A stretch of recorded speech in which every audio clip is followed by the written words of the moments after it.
ವಸುದೇವಸುತಂ ದೇವಂ ಕಂಸಚಾನೂರಮರ್ದನಂ ದೇವಕೀ ಪರಮಾನಂದಂ ಕೃಷ್ಣ ವಂದೇ ಜಗದ್ಗುರು. ಹರೇ ಕೃಷ್ಣ ಕೃಷ್ಣ ಕೃಷ್ಣ ಹರೇ ಹರೇ, ಹರೇ ರಾಮ ರಾಮ ರಾಮ ಹರೇ ಹರೇ. ವಸುದೇವಸುತಂ ದೇವಂ ಕಂಸಚಾನೂರಮರ್ದನಂ ದೇವಕೀ ಪರಮಾನಂದಂ ಕೃಷ್ಣ ವಂದೇ ಜಗದ್ಗುರು. ಹರೇ ಕೃಷ್ಣ ಕೃಷ್ಣ ಹರೇ ಹರೇ, ಹರೇ ರಾಮ ರಾಮ ಹರೇ ಹರೇ. ಸಾಯಿ ಚರಿತ್ರೆ 17ನೇ ಅಧ್ಯಾಯ 17ನೇ ಅಧ್ಯಾಯ ಬ್ರಹ್ಮಶಾಸ್ತ್ರ. ಈ 2 ಅಧ್ಯಾಯಗಳಲ್ಲಿ ಬಾಬರವರಿಂದ ಶೀಘ್ರದಲ್ಲಿಯೇ ಜ್ಞಾನವನ್ನು ಪಡೆಯಬೇಕೆಂಬ ಬಂದವನೊಬ್ಬನಿಗೆ ಕಥೆಗೆ ಸಂಬಂಧಿಸಿದ ಈ ಹಿಂದಿನ ಅಧ್ಯಾಯದಲ್ಲಿ ಶ್ರೀ ಚೋಲರ್ಕರ್ ಅವರ ಹರಕೆ ಮತ್ತು ಅದನ್ನು ಅವರು ಈಡೇರಿಸಿದ ವಿಚಾರವನ್ನು ತಿಳಿಸಿದ್ದೇನೆ. ಬಾಬರವರು ಈ ಎಲ್ಲ ವಸ್ತುಗಳಲ್ಲಿ ಪ್ರೀತಿ, ಪ್ರೇಮ ಮತ್ತು ಭಕ್ತಿಯಿಂದ ಅರ್ಪಿಸಿದರೆ ಅವುಗಳನ್ನು ಸ್ವೀಕರಿಸುತ್ತಾರೆ. ಆದರೆ ಅವುಗಳನ್ನು ಹಾಂಭವದಿಂದ ಅರ್ಪಿಸಿದರೆ ಅವರು ನಿರಾಕರಿಸುತ್ತಾರೆ ಎಂಬುದು ಈ ಕಥೆಯಿಂದ ವೇದ್ಯವಾಗುತ್ತದೆ. ಬಾಬರವರು ಚಿದಾನಂದರಾಗಿ ಆದ್ದರಿಂದ ಅವರು ಬಾಹ್ಯಾಡಂಬರಗಳಿಗೆ ಮನಕೊಡುತ್ತಿರಲಿಲ್ಲ. ಅವರಷ್ಟು ಉದ್ಧಾರಿ ಮತ್ತು ದಯಾಳುವಾದವರು ಯಾರೋ ಇರಲಿಲ್ಲವೆಂದು ಹೇಳಬಹುದು. ಅವರನ್ನು ಮನೀಷ ವಜ್ರಕ್ಕಾಗಲಿ ಕಲ್ಪತರುವಿಗಾಗಲಿ ಅಥವಾ ಕಾಮಧೇನುಗಾಗಲಿ ಹೋಲಿಸುವುದು ಸರಿಯಲ್ಲ. ಏಕೆಂದರೆ ನಾವು ಇಚ್ಛೆಪಟ್ಟಿದ್ದುದನ್ನು ಮಾತ್ರ ಕೊಡಬಹುದಾಗಿದೆ. ಆದರೆ ಸದ್ಗುರುವಾದಂತಹ ಬಾಬರವರು ಇವುಗಳಿಗಿಂತ ಹೆಚ್ಚು ಸಾಧ್ಯವಾದ ಅನರ್ಘ್ಯವಾದಂತಹ ವಸ್ತು ನೀಡುವಂತಹ ಸಾಮರ್ಥ್ಯವುಳ್ಳವರಾಗಿದ್ದರು.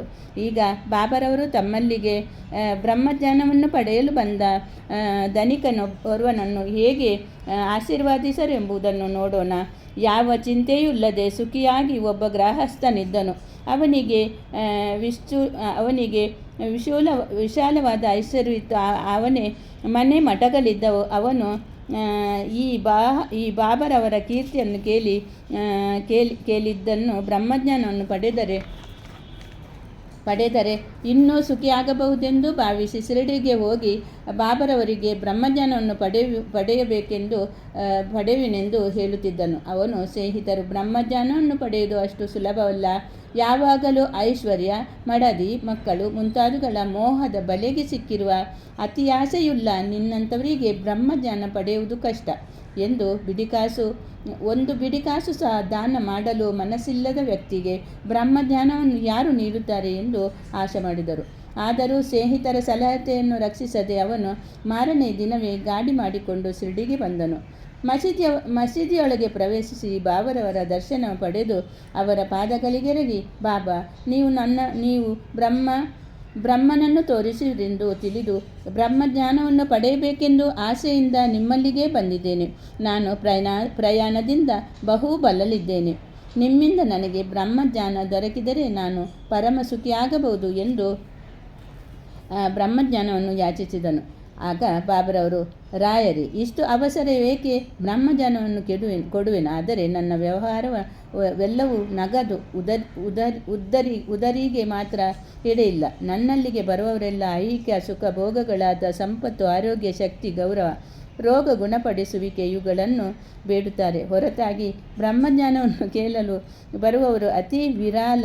ಬ್ರಹ್ಮಜ್ಞಾನವನ್ನು ಪಡೆಯಲು ಬಂದಿರುವ ನಿನ್ನನ್ನು ನೋಡಿದ್ದು ನನ್ನ ಅದೃಷ್ಟವೇ ಸರಿ. ಕೂಡಲೇ ನಿನಗೆ ಬ್ರಹ್ಮಜ್ಞಾನವನ್ನು ಸ್ವರೂಪವನ್ನು ತೋರಿಸುವೆನು ಎಂದರು. ಹೀಗೆ ಹೇಳಿ ಅವನಿಗೆ ಬ್ರಹ್ಮಜ್ಞಾನವನ್ನು ಕೊಡಲು ಬಾಬಾ ಅನುವಾದರು.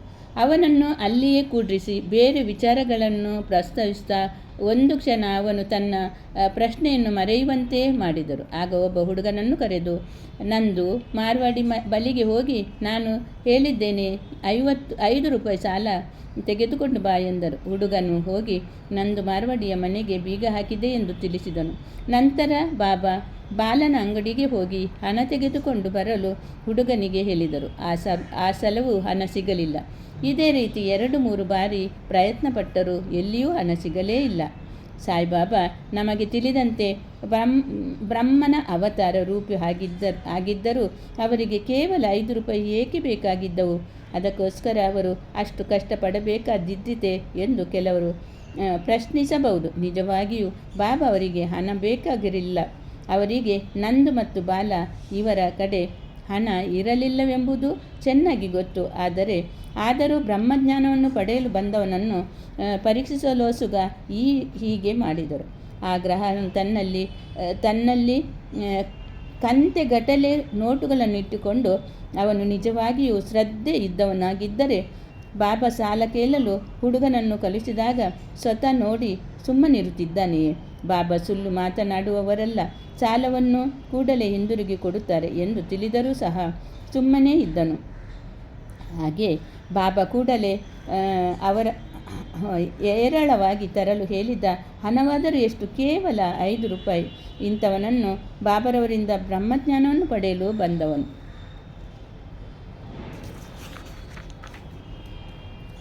ನಿಜವಾಗಿಯೂ ಬಾಬರವರನ್ನು ಮನಪೂರ್ವಕವಾಗಿ ಪ್ರೀತಿಸುತ್ತಿದ್ದವನಾಗಿದ್ದರೆ ಆ ಸಂದರ್ಭದಲ್ಲಿ ಅವನು ಖಂಡಿತವಾಗಿಯೂ ಸಾಲ ಕೊಡುತ್ತಿದ್ದನು.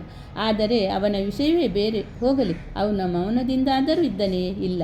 ಮರಳಿ ಹೋಗಲು ಕಾತುರನಾಗಿ ಬಾಬಾ ಬೇಗನೆ ಬ್ರಹ್ಮಜ್ಞಾನವನ್ನು ತೋರಿಸಿರಿ ಎಂದು ತಾಳ್ಮೆ ಮೀರಿ ಕೇಳಲು ಆರಂಭಿಸಿದನು. ಆಗ ಬಾಬಾ, ಮಿತ್ರ, ಇಲ್ಲಿ ನಡೆದುದೆಲ್ಲವೂ ನಿನಗೆ ಅರ್ಥವಾಗಲಿಲ್ಲವೇ?